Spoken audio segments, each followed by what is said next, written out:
நேயர்கள் அனைவருக்கும் வணக்கம். வெண்முரசு நீர்க்கோலம் அத்தியாயம் 84. படைமுகம். விரடர் தன் அருகே இருந்த பீடத்தை கையால் அறைந்து, சூத்தா மூடா, உள்ளே வா என்றார். கதவை திறந்து உள்ளே வந்த காவலனிடம், சாளர கதவுகளை திறந்து வைக்க வேண்டும் என்று உன்னிடம் சொன்னேன் அல்லவா? யார் மூடியது கதவுகளை? என்னை இங்கே சிறையா வைத்திருக்கிறீர்கள்?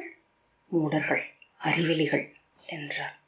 வீரன் திகைப்புடன் திரும்பி பார்த்தபோது அறையின் 4 சாளரங்களில் 2 கதவுகளில் ஒன்று மூடியிருப்பதை கண்டான்.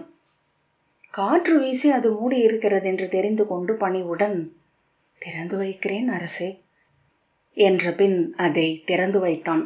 கட்டையை சுழற்றி அது மீண்டும் மூடாமல் அமைத்த பின் வெளியே சென்றான். மூடர்கள், சொல்லறியா வீணர்கள் என்ற பின் விரடர் எழுந்து அறைக்குள் நடந்தார். மீண்டும் பீடத்தை கையால் தட்டி, உள்ளே வா மூடா, இழிமகனே என்றார். வீரன் உள்ளே வந்து தலை வணங்கினான். உன்னை வரச் சொல்லவில்லை, சேடியர் எவரும் இல்லையா அங்கு என்றார். சேடி சற்று அப்பால் இருக்கிறார், அழைக்கிறேன் என்றான். சேடி அங்கே என்ன செய்கிறாள்? அவள் தலையை வெட்டி வீச ஆணையிடுவேன். ஆணவக்காரர்கள், கீழ் மக்கள் என்று விராடர் கூச்சலிட்டார். முதலில் உன்னை அழைத்தேனா என்று தெரிந்து கொண்டு வா. அவன் தலை வணங்க, போ என்றார். அவன் மீண்டும் தலை வணங்கி வெளியே சென்றான். சற்று பொறுத்து வந்த சேடி கதவு அருகே நின்று தலை வணங்கினாள். அழைத்தால் வர மாட்டாயா? வேறென்ன வேலை பார்க்கிறாய் இங்கு? பிள்ளை பெற்று பிறக்கவா இங்கே இருக்கிறாய்? நீ என்ன பன்றியா கீழ்மகளே என்றார். அவள் தலை குனிந்து நிற்க, மது கொண்டு வா போ என்றார். அவர் அருகே அமர்ந்திருந்த ஆபர் மெல்ல அசைந்தார். அவர் இருப்பதை அப்போது உணர்ந்து, மது வேண்டியதில்லை, இந்நீர் கொண்டு வா, சூடாக இருக்க வேண்டும் என்றார். அவள் தலை வணங்கி வெளியே சென்று கதவை மூடினாள். ஆபர், பதற்றம் கொள்ள ஏதுமில்லை அரசே, இதை நாம் உரிய முறையில் முடித்து கொள்ள முடியும். அதற்கான வாய்ப்புகள் உள்ளன என்றார். என்ன வாய்ப்புகள்? இதுவரை கங்கைக்கரை சத்திரியர்களிடம் எந்த பூசலும் இல்லாமல் சென்று கொண்டிருந்தது நமது அரசியல். நாம் இருப்பதே அவர்களுக்கு தெரியாதது போல. அத்துடன் நமது படைகளை வழிநடத்த கீசகன் இருந்தான். அவனது ஆற்றல் இங்கு அனைவருக்கும் தெரியும் என்றார் விராடர். ஆம், கீசகர் திறன்மிக்க படை தலைவர்தான். ஒரு முறை சதகர்ணிகளை அவர் வென்றதை இன்னமும் சூதர்கள் பாடிக்கொண்டிருக்கிறார்கள் என்றார் ஆபர். அதிலிருந்த உட்குறிப்பை உணர்ந்த விராடர் மேலும் சினம் கொண்டார். ஆம், அவன் அடைந்தது ஒரே ஒரு படை வெற்றியைத்தான். ஆனால் அது போதும் அவன் யார் என்று காட்ட. விராட நாடு தொல்புகழ் கொண்டதல்ல. ஒருங்கிணைந்த படை வல்லமை அதற்கில்லை சதகர்ணிகளைப் போல. அவ்வளவு பெரிய படைக்கூட்டுகளை வென்று வருவதென்றால் அது எளிய நிகழ்வு அல்ல என்றார். தனிவாக, நான் மறுக்கவில்லை என்றார் ஆபர். ஆனால் அவரை எண்ணி எத்தனை பேர் அஞ்சினர் என்பதே ஐயமாக இருக்கிறது. விராடர், அஞ்சவில்லை. ஆனால் ஒரே படை வெற்றிதான் நம் கணக்கில் உள்ளது. அது அவனுடையது. அதற்கு பின் இங்கே போர் நிகழவே இல்லை என்றார். ஆபர், அது உண்மை என்றார். வீரன் கதவை திறந்து உள்ளே வந்து தலை வணங்கினான். என்ன குங்கர் என்றான். வர சொல்லும்படி கை காட்டிவிட்டு திரும்பிச் சென்று சாளரத்தருகே நின்று கொண்டார் விராடர். குங்கன் உள்ளே வந்து அமைச்சருக்கும் அரசருக்கும் தலை வணங்கிய பின் அங்கிருந்த சிறு பீடத்தில் அமர்ந்தான். ஆபர், செய்தியை அறிந்திருப்பீர்கள் என்றார். முழு வடிவில் அறிய விருப்பம் என்றான் குங்கன். அஸ்தினபுரியின் படைகள் விராடபுரி நோக்கி வந்து கொண்டிருக்கின்றன என்றார். ஆம் என்று குங்கன் சொன்னான். இன்னும் 2 நாட்களில் நமது எல்லைகளை அவர்கள் கடப்பார்கள் என்றார் ஆபர். குங்கன், அதற்கு முன்னரே கூட வந்துவிடக்கூடும் என்றான். நாம் ஒரு போருக்கு சித்தமாக இருக்கிறோமா? நமது படைகளை யார் வழி நடத்துவது என்ற பின் ஆபர் அரசரை விழி சுட்டி, நிலை குலைந்திருக்கிறார் என்றார். குங்கன் அவரை பார்த்த பின், அஞ்சுவதற்கு ஏதுமில்லை என்றான். விராடர் திரும்பி, அஞ்சாமல் இருக்க இயலாது. நான் படை நடத்துவதா அல்லது என் மைந்தன் என்று சொல்லிக் கொள்ளும் அந்த மூடனை அனுப்புவதா? விராடபுரியின் படைகள் போரை கண்டு 14 ஆண்டுகளாகிவிட்டன. வேலை எப்படி பற்றுவது என்று கூட பலர் மறந்துவிட்டிருப்பார்கள். இன்றிருக்கும் படைகளில் புதிய தலைமுறையினர் எவரும் களம் கண்டவர்கள் அல்ல என்றார் குங்கன். உண்மை. ஆனால் வருபவை அஸ்தினபுரியின் முறையான படைகள் அல்ல. கங்கைக்கரை மச்சர் நாட்டு பகுதிகளில் கர்ணனும் துரியோதனனும் முதலைகளை வேட்டையாடும் பொருட்டு வந்திருக்கிறார்கள். அங்குள்ள மச்சர்களையும் சில சிறு நட்பு படைகளையும் திரட்டி கொண்டு இப்படையெடுப்பை நிகழ்த்துகிறார்கள். இது வெல்வதற்கான போர் அல்ல, நம்மை அச்சுறுத்துவதற்கானது மட்டுமே என்றான். விராடர், எதற்காக நம்மை அச்சுறுத்த வேண்டும் என்றார். அச்சத்தில் இங்கிருந்து சில உண்மைகள் வெளிப்படக்கூடும் என எண்ணுகிறார்கள் என்றான் குங்கன். விராடர் ஐயத்துடன் நோக்க, அதை பின்னர் விளக்குகிறேன். ஆனால் அவர்கள் நம்மை மிக குறைவாக மதிப்பிட்டிருக்கிறார்கள். வருவது மிகச் சிறிய படை. நம்மால் எளிதில் அதை வென்றுவிட முடியும் என்றான். விராடர் அவனை பார்த்த பின், சிறிய படை என்று உம்மிடம் யார் சொன்னது என்றார். சிறிய படை ஒன்றையே மச்சர்களிடமிருந்து திரட்ட முடியும். அத்துடன் வருபவர்களுக்கு இந்த பகுதியின் நிலமோ பாதைகளோ தெரியாது. கர்ணனும் துரியோதனனும் விந்திய பகுதிகளுக்கு படை கொண்டு வந்தவர்கள் அல்லர் என்றான். ஆம், அப்படி சில வாய்ப்புகள் நமக்குள்ளன என்றார். விராடர் உரக்க, என்ன வாய்ப்பு? வருபவை எலிகள் என்றாலும் சிம்மங்களால் தலைமை தாங்கப்படுகின்றன. கர்ணனை பற்றி தெரியாதவர் பாரத வருஷத்தில் எவர்? குங்கன், அவன் இப்போது பழைய கர்ணன் அல்ல. நான் அறிந்தவரை பாண்டவர்கள் காடேகிய பின் கர்ணன் பெரும் குடிப்பழக்கத்திற்கு ஆளாகி உடல் நலிந்திருக்கிறான். பகலும் இரவும் தன் அரண்மனையில் மது மயக்கத்திலேயே அவன் இருக்கிறான் என்கிறார்கள். 14 ஆண்டுகளில் அவன் அஸ்தினபுரிக்கு சென்றதோ அவையில் அமர்ந்ததோ இல்லை. அங்க நாட்டில் ஏரி வெட்டுவதையும் கால்வாய் திருத்துவதையும் மட்டும் செய்து கொண்டிருக்கிறான். அவன் படைக்கலம் தொட்டு 14 ஆண்டுகளாகின்றன என்கிறார்கள் ஒற்றர்கள் என்றான். ஒற்றர்களா? உமக்கா என்றார் விராடர். சரி, சூதர்கள் என குங்கன் புன்னகைத்தான். பெருங்கொடையாளி என அவன் ஈட்டிய அத்தனை நற்பெயரும் அவை நடுவே நிகழ்ந்த பெண் இழிவாலும் பாண்டவர்களின் காடேகலாலும் அகன்றுவிட்டது. செல்லுமிடமெல்லாம் அவன் செவி கேட்க மக்கள் பழிச்சொல் உரைக்கிறார்கள். அவன் கையால் கொடை பெறமாட்டோம் என சூதர்கள் முடிவெடுத்துள்ளனர். அவன் தங்கள் குழந்தைகளை தொடக்கூடாது என அவன் நாட்டின் அன்னையரே எண்ணுகிறார்கள். குடியால் அவன் உடல் நலிந்துள்ளது, உள்ளம் மேலும் நலிந்துள்ளது. ஒரு பயிலா படைத்திரளை அழைத்து கொண்டு தெரியாத நிலத்தில் படை சூழ்கை அமைக்கும் அளவுக்கு இன்று அவனுக்கு ஆற்றல் இருக்காது. விராடர், இப்படியெல்லாம் நாம் எதையும் குறைத்து பேசிவிட வேண்டியதில்லை. விராடபுரி அஸ்தினபுரியின் பெரு வீரர்களை எதிர்க்க முடியுமா முடியாதா என்பதுதான் நமது வினா என்றார். முடியும், வாய்ப்புள்ளது என்றான் குங்கன். விராடர் குங்கனை நோக்கி, உமது இந்த உறுதி வியப்பளிக்கிறது. ஆபர், நாம் செய்வதற்கொன்றுமில்லை. அவரிடம் இதை ஒப்படைப்போம். முழு பொறுப்பையும் அவரே ஏற்று செய்யட்டும் என்றார். நம் இக்கட்டு ஒன்றே, நமக்கு படை தலைமை ஏற்க எவருமில்லை என்றார் விராடர். ஆபர், அதையும் அவரிடமே விடுவோம். எவர் தலைமை தாங்க வேண்டும் என்பதை அவர் முடிவெடுக்கட்டும் என்றார். குங்கன், உத்தரர் படைத்தலைமை ஏற்கட்டும் என்றான். திடுக்கிட்டு, அவனா என்றார் விராடர். அவரால் முடியும் என்றான் குங்கன். விளையாடாதீர் குங்கரே என்றார் விராடர். அவரது தேரை பிருகன்னலை ஓட்டிச் செல்லட்டும் என்றான் குங்கன். அந்த ஆணிலையா? நடனம் கற்பிக்க வந்தவள் அவள் என்றார் விராடர். அவள் தேர் தொழிலில் தேர்ந்தவள், விற்தொழிலும் தெரியுமென்று அவள் கைகள் காட்டுகின்றன என்றான் குங்கன்.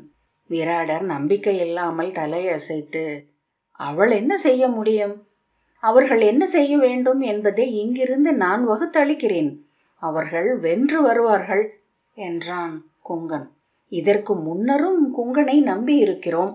அது நிகழ்ந்துள்ளது அரசே என்றார். விராடர் சலிப்புடன் தலையசைத்து, என்ன நிகழ்கிறது என்று புரியவில்லை. நமக்கும் அஸ்தினபுரிக்கும் என்ன பூசல்? ஒரு எச்சரிக்கை செய்தி கூட அவர்கள் அனுப்பவில்லை என்றார். அது குங்கருக்கு தெரிந்திருக்கலாம் என்றார் ஆபர். குங்கன், அவர்களுக்கு பொழுதில்லை. இன்னும் 9 நாட்களுக்குள் அவர்கள் விராடபுரிக்குள் ஊடுருவ வேண்டும்.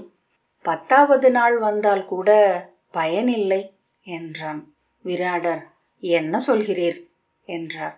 இது பின்னர் உங்களுக்கு புரியும் என்றான் குங்கன். விராடர் களைப்புடன் பீடத்தில் அமர்ந்து, முற்றிலும் புரியவில்லை. குடித்து குடித்து மதி மழுங்கிவிட்டது. சூதாடி பழகியதனால் நாற்களத்துக்கு அப்பால் எந்த ஆடலும் பிடி கிடைக்கவில்லை என்றார். தலையை பிடித்து கொண்டு, ஆனால் எவரோ எங்கோ ஆடு மாட்டத்திற்கு நடுவே சிக்கிக் கொண்டிருக்கிறோம் என்று மட்டும் புரிகிறது என்றார். பொறுத்திருங்கள் அரசே, நாம் எவருக்கும் எப்பிழையும் ஆற்றவில்லை. ஆகவே நாம் பாதுகாக்கப்படுவோம் என்றார். சீற்றத்துடன் தலை தூக்கி, இச்சொற்களுக்கு என்ன பொருள் அமைச்சரே என்றார் விராடர். வரலாறெங்கும் இங்கே அழித்தொழிக்கப்பட்ட அசுரர்களும் நிஷாதர்களும் பிழை செய்தமைக்கான தண்டனையா பெற்றார்கள்? அரசியலில் ஆற்றலின்மையே பெரும் பிழை. அதன் பொருட்டே நாடுகளும் குலங்களும் முற்றழிகின்றன. நாம் ஆற்றலற்றவர்கள். பேரரசர் நளனின் காலத்திலிருந்து நிஷாதர்கள் தொடர் வீழ்ச்சியை மட்டுமே அறிந்திருக்கிறார்கள். ஆம், நாம் அறிந்த ஒரே வெற்றி கீசகன் சதகர்ணிகளை வென்றதுதான். அது ஒரு தற்செயல் என்பதை நானும் அறிவேன். ஆனால் அதை சொல்லி சொல்லி நிலை நிறுத்தித்தான் இத்தனை காலம் இங்கு தனி நாடென வாழ்ந்தோம். இனியும் தனி நாடென வாழ்வீர்கள். உங்கள் மைந்தர் இந்நாட்டை முடிசூடி முழுதாழ்வார். அவரது குடிவழிகள் இங்கு வாழும். இது என் சொல் என்றான் குங்கன். ஆபர் புன்னகைத்து, அவர் சொல்லை நாம் நம்பலாம் அரசே என்றார். எப்படி? பாரத வருஷத்தின் சக்கரவர்த்திகள் சொல்ல வேண்டிய சொற்கள் அவை என்றார் விராடர். ஆபர் நகைத்து, இப்போது அவ்வண்ணமே கொள்வோம். நகைக்கிறீர்களா? நான் மச்சர்கள் முன் கைச்சங்கிலியுடன் நிற்பதை எண்ணி நீறிக் கொண்டிருக்கிறேன் என்றார் விராடர். ஆபர், பிரிதொரு செய்தி சற்று முன்புதான் அவைக்கு வந்தது. சிற்றமைச்சர் அதை என்னிடம் கொண்டு வந்தார் என்ற பின் ஓலையை எடுத்து பீடத்தின் மேல் வைத்தார். விராடர் அதை ஐயத்துடன் பார்த்தபடி, கலிங்க நாட்டு ஓலை, என்ன சொல்கிறார்கள்? அவர்களும் நம்மை போல எவர் கண்ணுக்கும் படாமல் வாழும் கூட்டம். அவர்கள் தங்கள் இளவரசியை உத்தரருக்கு கொடுப்பதற்கு ஒப்பவில்லை என்றார் ஆபர் திகைப்புடன். அதை அவர்கள் இங்கு சொல்லவில்லையே. இங்கு நம் வரிசைகளையும் பரிசுகளையும் பெற்றுக்கொண்டல்லவா சென்றார்கள் என்றார் விராடர். தூதுக்குழுவென வந்து நம் நகர் புகுந்த பிறகு அவை எழுந்து அதை எப்படி அவர்களால் சொல்ல முடியும்? அன்று அவையிலேயே அவர்கள் நடத்தை அனைத்தையும் சொல்லிவிட்டது. மன உறுதி அறிவிப்பை வெளியிடவோ மன நிகழ்வுகளின் அடுத்த கட்டத்தை பற்றி ஏதேனும் கூறவோ அவர்கள் முற்படவில்லை. கொண்டு வந்த பரிசுகளை நமக்கு அளித்தார்கள். பயின்று வந்த முறைமை சொற்களை உரைத்தார்கள். நம் விருந்தை உண்டு நாம் அளித்த பரிசுகளை பெற்று மீண்டார்கள். அனைத்தையும் அங்கு சென்ற பின் முறைப்படி அறிவிப்போம் என்று மட்டுமே அவர்களால் சொல்ல முடிந்தது. அப்போதே இதை எதிர்பார்த்தேன் என்றார் ஆபர். சலிப்புடன் மீண்டும் தலையசைத்து எழுந்து சென்று சாளரம் வழியாக காற்று அலையடித்த தோட்டத்தை பார்த்து நின்றார் விராடர். அவர்களை சொல்வதிலும் பிழையில்லை என்றான் குங்கன். அவனை நோக்கி திரும்பாமல் விராடர், இந்த மூடன் அவர்களின் காலடியில் சென்று உருண்டு விழுந்திருக்கிறான். மூடர்கள் பலரை அறிந்திருக்கிறேன். ஒவ்வொரு செயலாலும் தான் மூடன் என்று அறிவித்துக் கொண்டிருக்கும் ஒருவனை பிரிது கண்டதில்லை என்றார். அவன் என் குருதியில் உள்ள ஒரு குமிழி மைந்தன் என எழுந்தது. அவனை காண்கையில் எல்லாம் என்னை வெறுக்கிறேன். அதை பிறகு பார்ப்போம். முதலில் நாம் எதிர்கொள்ளும் இந்த போரை வெல்வோம். உத்தரர் இப்போரை வென்றார் என்றால் கலிங்கர்கள் உளம் மாறவும் கூடும். விராடர் சிரித்து, நன்று, பகற்கனவுகளுக்கு உள்ள இனிமை அரியது என்றார். இதையெல்லாம் இப்போது குடியவையில் பேச வேண்டியதில்லை. படைப்புறப்பாட்டுக்கான அறிவிப்பை மட்டும் தாங்கள் அவையில் வெளியிட்டால் போதும். படை சூழ்கையை குங்கர் அமைக்கட்டும், உத்தரர் படை நடத்தட்டும் என்றார். விராடர், எப்போதும் தாங்கள் சொல்பவற்றை ஆணையென பிறப்பிப்பதும் மட்டுமே என் பணியாக இருந்துள்ளது. அவ்வாறே ஆகட்டும். குங்கனுடன் வெளியே நடக்கையில் ஆபர், நான் செய்ய வேண்டியதென்ன என்றார். தெரிவு செய்யப்பட்ட புரவிகள். அவை மிக நன்கு பழக்கப்பட்டவையாக இருக்க வேண்டும். ஆபர், கிரந்திகன் புரவிகளை பழக்கி இருக்கிறார். அவரிடமே சொல்கிறேன் என்றார். விராடர்களின் ஆற்றல் புறவிகளில்தான். அவர்கள் நாம் எங்கு சென்று சந்திக்கக்கூடும் என எண்ணுகிறார்களோ அதற்கு முன்னரே அவர்களை நம் புறவிகள் சந்திக்க வேண்டும் என்றான் குங்கன். மச்சர்களுக்கு புறவிகள் பழக்கமில்லை. அவர்களின் ஆற்றல் கை தோணிகளை செலுத்துவதில்தான். அவர்களை காடுகள் வழியாக நடத்தி கொண்டு வருகிறார்கள். ஆபர் ஆம் என்றார். வேனில் எழுகிறது. இப்பகுதியின் காடுகளில் தைலப் பொருட்கள் காய்ந்து எரி காத்துள்ளன. ஆபர் நின்றுவிட்டார். எரியம்புகள் தொடுக்கும் கலையை பிருகன்னலை அறிவாள். ஆபர் ஆம் என்றார். நிஷாதர்கள் பரசுராமரால் அனல் அளித்து அரசகுடியாக்கப்பட்டவர்கள். பிருகுவின் ஏவலன் அனலோன். அவன் உதவி விராடர்களுக்கும் இருக்குமல்லவா? ஆபர் புன்னகைத்தார். சொல்லுங்கள் என்றான் குங்கன். போரை மட்டும் அல்ல, போருக்கு பிந்தைய சூதர் பாடலையும் எழுதிவிட்டீர் என்றார் ஆபர். குங்கன் புன்னகைத்தான். அரிஷ்டநேமியிடம் ஓர் அமைச்சர் சென்று கிளம்புவதற்குரிய பொழுதை கணித்து கொண்டு வர வேண்டும் என்றான் குங்கன். வலவரிடமும் செய்தி அறிவிக்கிறேன் என்றார் ஆபர். அவரை திரும்பி நோக்கிவிட்டு, ஆம், ஆனால் அவன் களமிறங்கும் அளவுக்கு இப்போர் பெரியதல்ல என்றான் குங்கன். இருவரும் சொல்லில்லாமல் நடந்தனர். ஆபர் மெல்ல கனைத்தார். குங்கன் திரும்பி பார்த்தான். இது போருக்கு பின் நிகழ வேண்டியது என்றார் ஆபர். இளவரசியின் மன தன்னீர்ப்பு. குங்கன் ஆம் என்றான். ஆனால் என்ற பின் அவர்களிடையே என்ன உறவு என்பது எவருக்கும் தெரியவில்லை என்றார். குங்கன் நின்று ஆபரை நோக்கினான். தாடியை நீவியபடி விழி தாழ்த்திய பின் என்றான். கரவு காட்டில் அவர்களை கண்டிருக்கிறார்கள் என்றார் ஆபர். குங்கன் ஒன்றும் சொல்லாமல் நடக்க உடன் நடந்தபடி, அறப்பிழை நிகழலாகாது, நீங்களே இருவரிடமும் பேசலாம் என்றார். இல்லை, நான் பேசவியலாது என்ற குங்கன். சைரந்திரி பேசட்டும். ஆபர் முகம் தெளிந்து, ஆம், அது நன்று என்றார். ஆபர் தன் அமைச்சரையே அடைந்த போது துணை அமைச்சர்களும் படைத்தலைவர்களும் காத்து நின்றிருந்தனர். அவர் உள்ளே நுழைந்ததும் அவர்கள் உடன் வந்தனர். என்ன செய்தி என்றார் ஆபர். மச்சர் படை மிக அணுகிவிட்டது. நினைத்ததை விட விரைவு. எங்கும் ஓய்வில்லாமல் வருகிறார்கள். நாளையே நம்மை அவர்கள் அடைந்துவிடக்கூடும். ஆபர் ஆம், விரைவார்கள் என்றார். பின்னர், அங்கர் எப்படி இருக்கிறார்? ஒற்றர்கள் சொல்வதென்ன என்றார். அவர் படை சூழ்கையை அமைக்கவில்லை. சொல்லப்போனால் அவர் வெளியே வரவே இல்லை. படை சூழ்கையை அமைப்பவர் இளைய கௌரவரான துச்சாதனர்தான். ஆபர் நோயுற்றிருக்கிறாரா என்றார். இல்லை இல்லை என தயங்கிய அமைச்சர், குடியில் மூழ்கி இருக்கிறார். வில்லெடுக்கவே கை நடுங்குகிறது என்கிறார்கள் என்றார். உளச்சான்றெனும் நோய் என்றார் ஆபர். பெண் பழி என்கிறார்கள். பாஞ்சாலியான திரௌபதி காட்டில் மானசாக்னி என்னும் சுனையில் இறங்கி உயிர் மாய்த்து கொள்வதற்கு முன் தீ சொல்லிட்டதாகவும், அதன் பின் கர்ணனின் கைகள் முதுமை கொண்டு நடுங்கத் தொடங்கின என்றும் கதைகள் சொல்கின்றன. நாம் நாளை காலை படை எழுகிறோம் என்றார் ஆபர். நாளையா? நாளை என தயங்கிய படைத்தலைவன், படைத்தலைமை எவர் என்றான். உத்தரர் என்றார் ஆபர். அனைவரும் அமைதியடைந்தனர். படைத்தலைவன், நன்று, எவரானாலும் போர் நம் கடமை என்றான். அவருடைய தேரை பிருகன்னலை செலுத்தட்டும் என்கிறார் குங்கர்.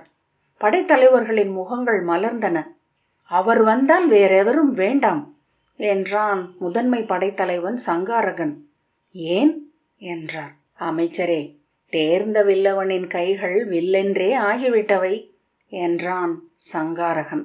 நீர்க்கோலம் 84வது அத்தியாயம் இத்துடன் நிறைவு பெற்றது. நன்றி.